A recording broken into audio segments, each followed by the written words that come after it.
welcome to Sunday Brunch with AJ's Apron.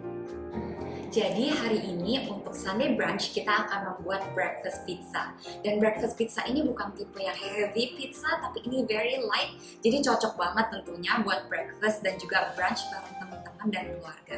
Dan tentunya nanti di akhir video kita juga akan belajar untuk pairing dish ini dengan sebuah minuman, strawberry milkshake, yang bukan cuma creamy dan sangat kaya rasanya, tapi juga nyegerin dan refreshing banget. Jadi di sini bahan-bahannya kita sudah siapin semua. Tentu untuk membuat pizza kita butuh tepung ya. Jadi ini ada tepung medium protein flour, ini adalah tepung high protein flour. Kenapa saya hari ini pakai dua-duanya? Karena kita mau membuat pizza yang chewy ya, yang ada glutennya. Apa sih gluten itu? Gluten itu protein yang terkandung di setiap tepung. Dan gluten ini kalau nanti terkena air, dia akan stretchy banget ya. Jadi saya ada membuat stretchy sedikit, high protein flour, dan saya akan gabung ini. Nanti kalau teman-teman mau bikin pizza yang lebih tipis, model Italian crispy pizza, boleh juga pakai yang low protein flour atau double zero flour. Move on ke ingredient selanjutnya, salt, garam. Apa sih fungsi salt di sebuah pizza? Selain buat ada rasa, memberikan flavor, dan dia elevate semua ingredients lainnya, tapi salt ini, garam ini juga membantu gluten ini stabil ya. Kita bayangin seperti karet gelang, kalau kita tarik, dia akan balik lagi. Nah, fungsi garam ini setelah kita stretch, dia akan hold dia punya gluten, sehingga dia akan chewy for a long time gitu. Dan tentunya karena ini Italian pizza, kita juga pakai olive oil over here. Terus kita juga tentunya mau pakai ragi ya. Ini the center. Ini paling penting karena kita mau bikin roti dan roti itu di tengahnya ada gelembung-gelembung kecil. Itulah karbon dioksida yang dibentuk oleh si ragi ini. Nah, ragi ini adalah makhluk hidup yang kita harus bangunkan dari tidur. Caranya bagaimana? Caranya di sini saya sudah siapkan air hangat. Airnya nggak boleh panas. Kalau panas, raginya makhluk hidup ini akan mati. Tapi kalau dia terlalu dingin, dia nggak akan bangun dari tidur. Jadi ini sedang saja. Kalau pakai termometer itu sekitar 40-50 derajat. Tapi bisa dipegang pakai tangan. Kalau panas tapi tangan kita nggak sakit, itu sudah tepat sekali. Nah, lalu kita juga ada di sini gula. Buat apa? Karena ragi ini setelah bangun dari tidur, dia harus kita berikan makan supaya karbon dioksida tersebut keluar. Jadi yang kita akan lakukan sekarang adalah kita akan mencampur gula ini ke dalam ragi.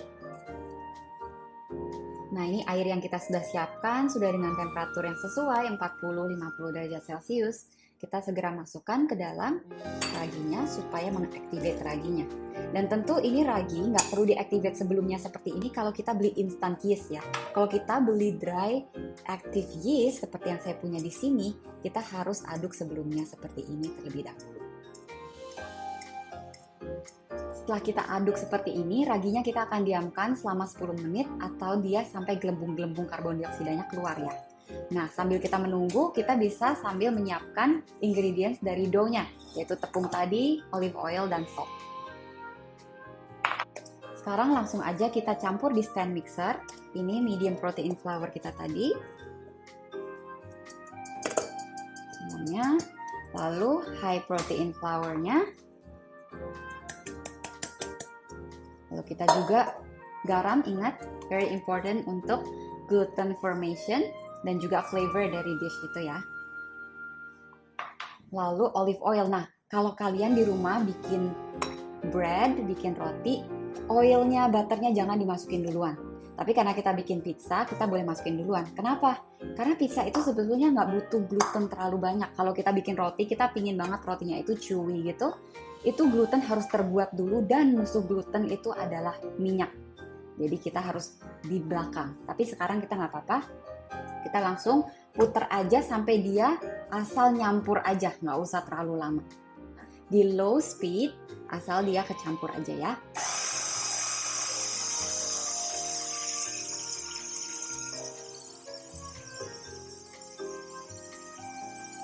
Jadi sekarang yeastnya sudah aktif, kita tinggal masukin ke dalam adonan kita tadi yang di stand mixer. Jangan lupa dispatulain karena kita nggak mau kelewatan sedikit pun yeast yang tadi kita sudah bangunin ya, sayang banget. Oke, Kalau udah, sekarang kita aduk lagi, low speed lagi. Kenapa low speed? Kalau enggak dia akan muncrat kemana-mana. Nanti kalau dia udah kecampur jadi bola, kita baru boleh aduk dia medium speed selama 10 menit supaya glutennya itu betul-betul terbentuk ya. Jadi gluten itu terbentuk oleh air dan juga oleh agitation dan adukan ulenan kita itu.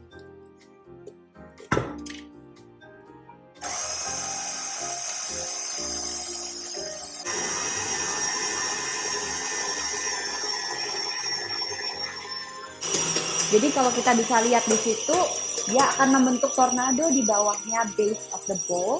Nah itu kita mau tornado itu hilang, jadi dia nggak lagi lengket-lengket, tapi dia juga terulenin menjadi satu bola, satu kesatuan. Jadi kita akan tunggu 10 menit sampai tornado di bawah bowl itu nggak lengket lagi di bawah bowl. Nah kalau kita belum genap 10 menit, kita coba touch ya. Itu tuh masih sangat lengket, tangan kita keluar tuh nggak bersih ya. Nanti kalau udah 10 menit dan glutennya sudah terbentuk, dia itu bisa kering dan dia itu sangat seperti istilahnya kayak pantat bayi. Itu istilah kuliner yang banyak dipakai orang juga, seperti pantat bayi ya. Dan ini masih sangat lembek, jadi belum waktunya. Kita nyalakan lagi medium speed ya. Nah ini tornadonya udah mulai lepas, ini impact sudah lepas sih. Ini masih nyentuh ke bawah hanya karena dia banyak doughnya ya. Oke, udah 10 menit kita keluarin doughnya kita. Nah ini kita sekarang mau bantu ulenin pakai tangan, tapi nggak terlalu seberapa lama ya, karena tadi kita sudah lama di stand mixer. Kita hanya mau buntelin dia aja, membentuk dia sebagai bola, karena setelah itu kita mau proofing. Nah ini kita pakai kneading flour, ini bisa tepung apa aja, yang penting tepung supaya nggak lengket ya dia. Dan di sini kita akan coba banting-banting, ini help glutennya itu benar-benar lebih terbentuk lagi dan juga membuat dia shape-nya lebih malleable ya, dia lebih bisa dibentuk-bentuk seperti itu. Nah, ini kita ala kadar aja, tapi hati-hati kneading flour ini jangan terlalu banyak banget sampai kita itu memasukkan tepung baru ke dalam adonannya, nanti jadi bantet ya pizzanya. Tapi ini ala kadar aja supaya nggak lengket. Nah kalau udah seperti ini, udah ya benar-benar seperti pantat bayi nih kayak. Oke, nah kita akan bikin motion ini. Kenapa saya kayak giniin? Ini supaya mengtrap karbon dioksida yang akan dibentuk oleh yeast dan yang sudah dibentuk oleh yeastnya. Seperti itu. Tapi kalau kalian mau bentuk pizza yang besar banget bisa langsung. Tapi sekarang kita mau buat 2 pizza berukuran medium. Jadi saya mau bagi 2 dulu. Tentu kita bisa tabur lagi kneading flour-nya. Lalu kita baru bentuk seperti ini. Jadi caranya adalah dari atas kita pinch, dari bawah kita putar seperti ini ya. Putar jadi dia terlock. Jadi seperti ini, atau bisa juga dengan cara kita seperti ini. Itu sama-sama membuat protective layer di luarnya supaya karbon dioksidanya tertrap. Sekarang kita waktunya proofing 2 bayi kita di sini. Nah, kita akan oil our wadah dulu supaya nggak lengket nanti setelah proofing, supaya gampang ngambilnya, oke? Nah, ini kita just taruh di sini aja, sama taruh di sini, oke? Nah, saya suka kasih olive oil sekali lagi supaya karbon dioksidanya benar-benar ketrap dan dia nggak lari-lari keluar. Oke, nah dan supaya nggak kering, saya akan pakai cling wrap untuk memprotek karbon dioksidanya dia juga dan supaya dia nggak keriput nanti pizzanya jadinya ya. Oke.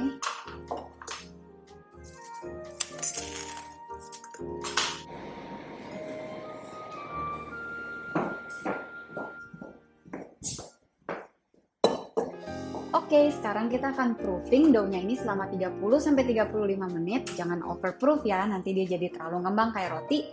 Kita nyalain lampu oven kita, atau kalau nggak punya oven untuk nge-proofing, bisa juga di lemari biasa. Asal dia lembab dan hangat ya, karena yeastnya butuh kehangatan untuk dia membuat karbon dioksida itu. Ingat, ovennya mati ya, jangan dinyalakan. Ini hanya lampunya saja. Sambil kita menunggu dough kita yang sedang proofing di oven, kita akan prepare our marinara sauce ya. Jadi pizza itu terserah, kita bisa bikin white sauce, kita bikin mushroom sauce, kita bisa bikin marinara sauce. Tapi ini yang paling klasik ya, semua orang Itali pasti punya marinara sauce di rumahnya. Jadi caranya bikin tuh sebenarnya gampang banget, kita nggak harus beli.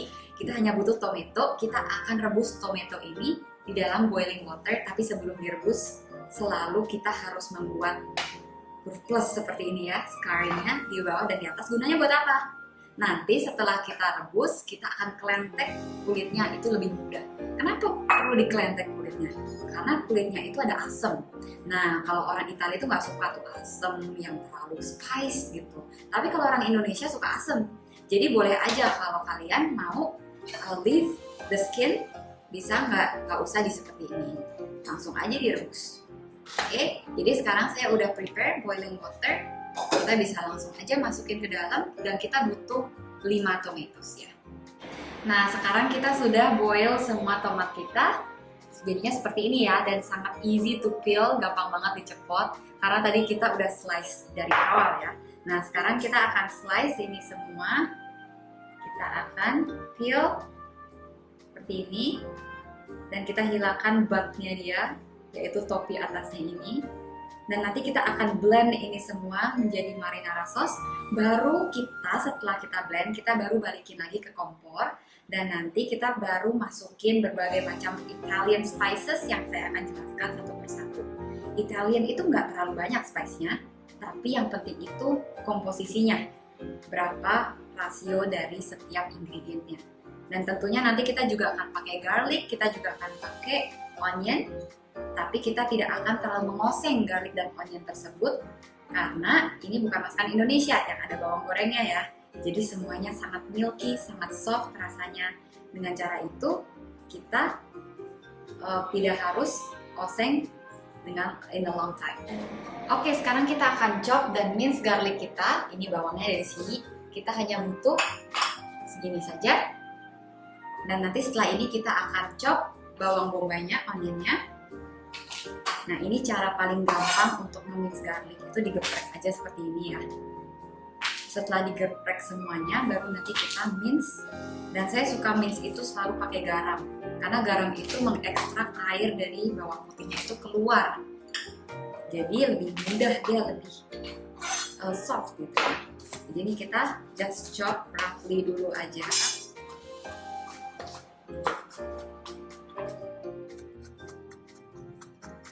Nah, sekarang kalau udah lumayan kemince gini, kita mau tambahin sedikit garam supaya dia airnya terekstrak keluar dan dia lebih gampang menjadi kecil-kecil.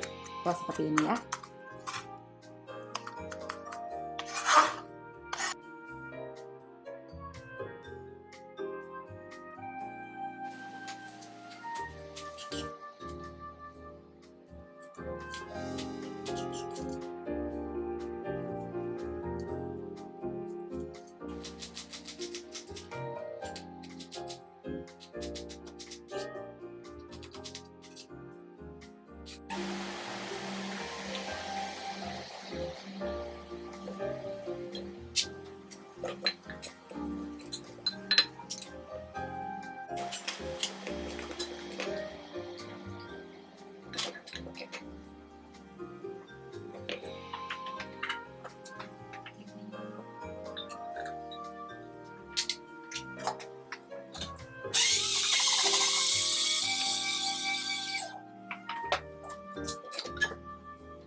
Oke, udah 30 menit dan dough kita sudah berlipat ganda menjadi 2. Kita sekarang mau keluarkan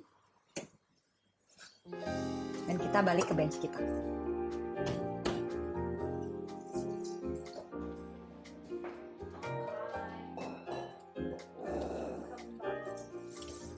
Oke, sekarang dough kita udah berlipat ganda gini. Kita harus tusuk pakai tangan supaya karbon dioksidanya keluar semua. Jadi nanti rotinya kita nggak bergelembung-gelembung dalamnya.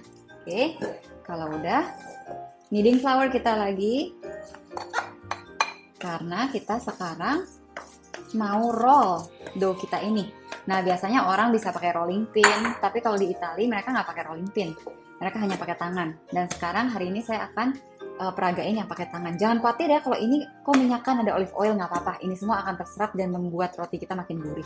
Jadi caranya paling gampang adalah kita tuh harus muter tangan kita seperti ini dulu. Kita mau membuat benteng di sekeliling pizza kita. Jadi seperti ini ya, buat benteng.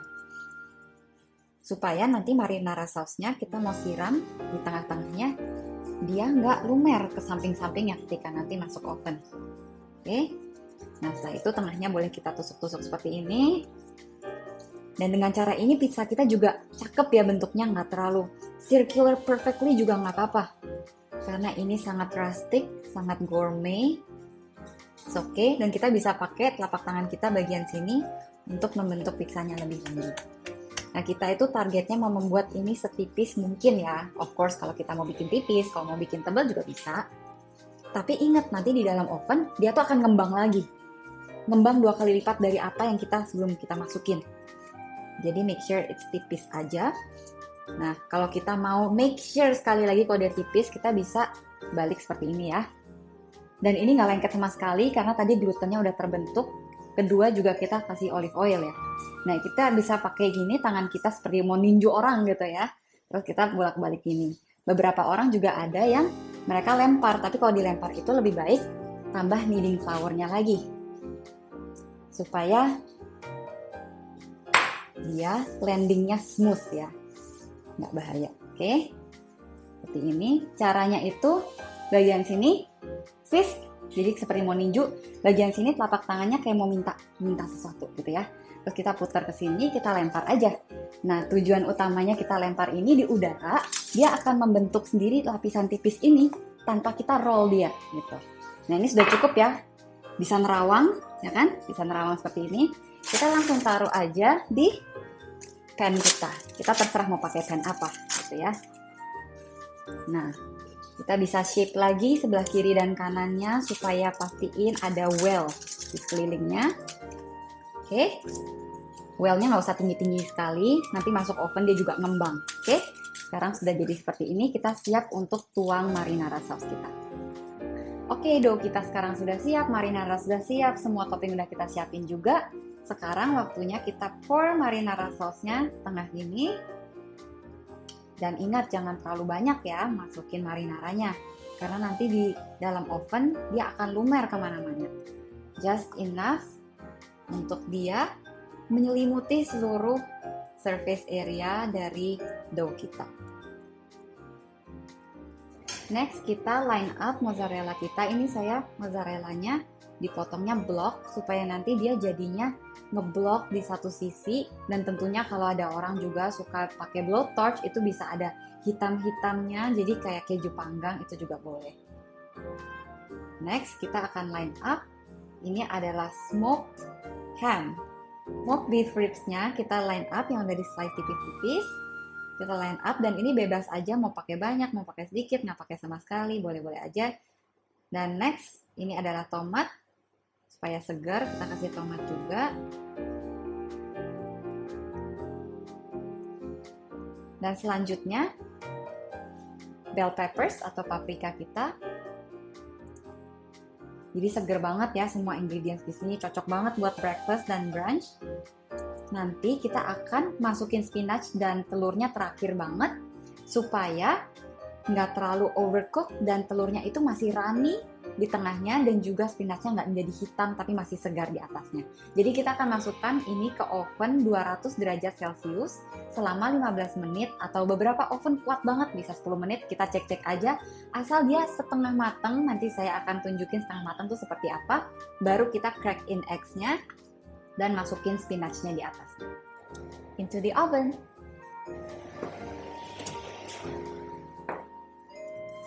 kita bisa taruh agak atas sedikit supaya dia itu benar-benar strong heatnya. Karena biasanya dia ada api ya di atas kiri kanannya. Jadi karena nggak ada, kita taruh agak atas sedikit. Oke, setelah 15 menit kita mau crack telur kita. Satu di sini. Satu di sini. Dan satu di sini. Terus kita bisa line up dengan spinach supaya dia segar. Kita kasihnya dadakan di belakang seperti ini. Dan jangan khawatir kalau putih telurnya nanti bleber kemana-mana. Memang itu cakepnya kayak gitu ya dia. Oke. Kalau udah seperti ini, kita mau tabur sekali lagi pakai parmesan cheese. Supaya dia ada crustnya, atasnya ada gurih-gurihnya. Jadi lebih ada lapisannya lagi ya. Nah, kita akan masukin ini ke oven sebentar aja. Paling 5-7 menit. Hanya sampai telurnya itu mateng, tapi tengahnya telur masih runny. Jadi kita harus cek-cek oven terus habis ini ya. Oke.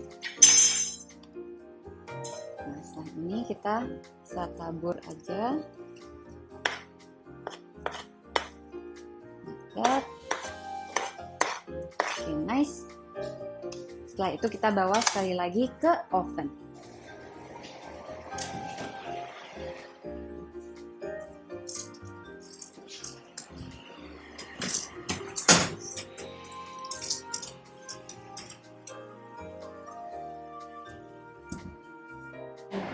Oke, jadi untuk pairing breakfast pizza kita yang tadi, kita mau bikin strawberry milkshake. Di sini kita ada frozen strawberries, di sini ada vanilla ice cream. Bisa juga kalau mau pakai ice cream yang sudah ada rasa strawberry-nya juga bisa. Terus di sini buat toppingnya nanti kita mau pakai graham cracker, sama kita mau pakai strawberry asli gitu ya. Nanti kita mau jusnya pakai susu.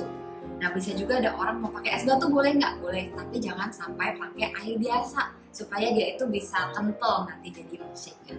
Nah, ini ada sedikit touch sedikit, yaitu kita bisa pakai cream cheese juga supaya rasanya itu lebih naik, lebih rich, dan semua ingredients-nya itu bisa menggabung jadi satu gitu ya.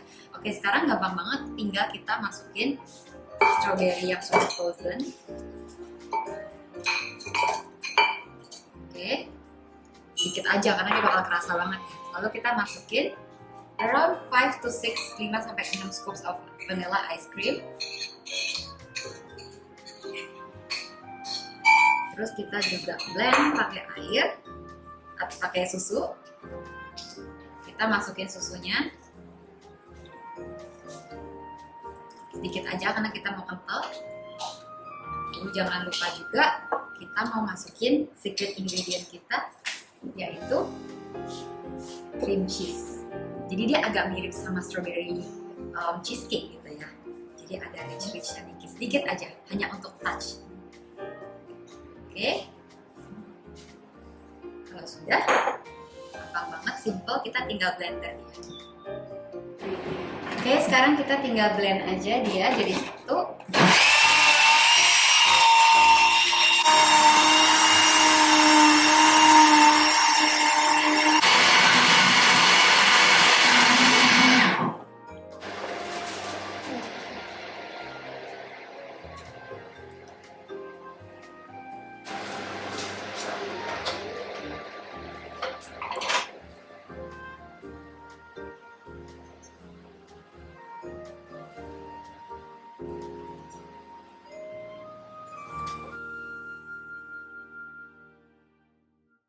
Jadi deh strawberry milkshake kita hari ini.